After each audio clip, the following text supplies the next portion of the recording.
c'est pour eux, prioritairement qu'il est venu. Deuxième raison qui nous renseigne sur pourquoi la grâce de Dieu repose autant sur les païens, sur les injustes. Pourquoi la grâce a-t-elle saisi ce bandit, ce brigand qui toute sa vie n'a pas cessé de désobéir à Dieu? Pourquoi lui? Et Jésus l'a dit dans sa parole, que les publicains et les prostituées vous dévanceront dans le royaume de Dieu. Il a dit les premiers seront les frères, nous serons surpris de les voir au royaume. La deuxième raison pour laquelle ils reçoivent la grâce du salut, ou qu'ils sont saisis par la grâce de Dieu, c'est qu'ils s'approchent de Dieu avec des cœurs humbles. Ils ne s'approchent pas du trône de la justice, mais ils s'approchent du trône de la miséricorde, parce qu'ils savent en eux-mêmes qu'ils ne méritent rien, qu'ils n'ont aucune œuvre en eux. Ils n'ont rien pour dire à Dieu, Seigneur, moi j'ai fait ceci, j'ai fait cela. Ils n'ont aucun témoignage. Ils viennent parce qu'ils reconnaissent leur état de pécheur. Frère, c'est très souvent ce qui nous manque. Car les chrétiens sont souvent caractérisés par l'orgueil des croyants. Nous avons en nous un certain orgueil qui nous habite lorsque nous nous approchons de Dieu. C'est quelque chose de subtil qu'on ne peut pas percevoir. Mais quand nous venons vers le Seigneur, nous approchons de lui avec notre sainteté. Nous approchons de lui avec notre sens du sacrifice. Nous approchons de lui avec notre charité, avec notre aumône. C'est avec ces choses que nous nous approchons de Dieu. Pourtant, il faut se présenter à Dieu de cœur humble, comme un pauvre pécheur. Matthieu 5, 9 dit, heureux des pauvres en esprit, car ils hériteront du royaume des cieux. Si tu n'es pas pauvre en esprit, bien aimé, tu ne peux pas t'approcher. Le chrétien ne s'approche pas humblement. Et nous allons le lire ici dans Luc, chapitre 18 au verset 10, qui nous dit, deux hommes montèrent au temple pour prier. L'un était pharisien et l'autre publicain.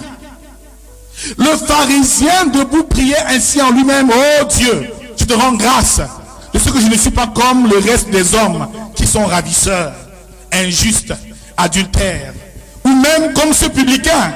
Je jeûne 2 fois la semaine. Je donne la dîme de tous mes revenus. Alléluia.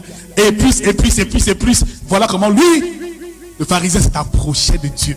Pourtant, le publicain ne faisait que frapper ça. Il disait à Dieu, Seigneur, je ne le mérite pas. Voilà l'erreur des enfants de Dieu. Nous ne nous approchons pas de Dieu en reconnaissant premièrement notre état de pécheur. Nous présentons à Dieu notre sainteté, notre vie de consécration, notre connaissance de la parole de Dieu. Frère, le début de la vie chrétienne commence par celui qui devient comme un petit enfant.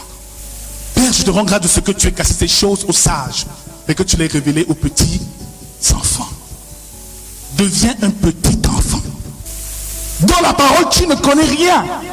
Dans la parole, désire toujours apprendre, recevoir. N'aie pas l'impression d'avoir la connaissance.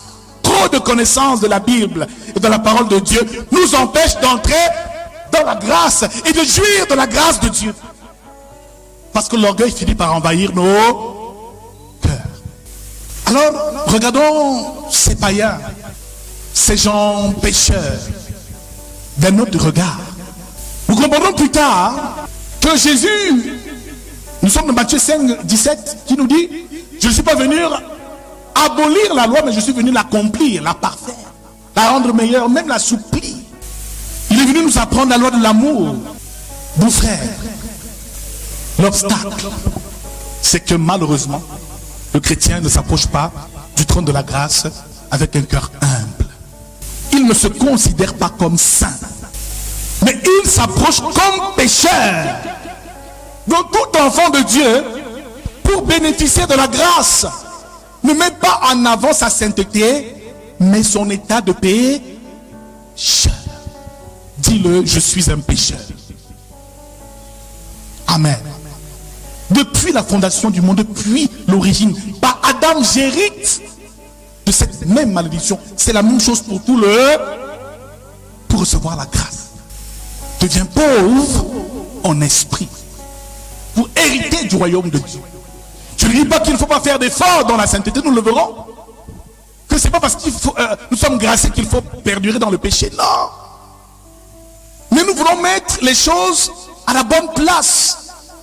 Et Dieu veut nous renseigner sur le véritable blocage pour la réception de la grâce dans la vie d'un enfant de Dieu.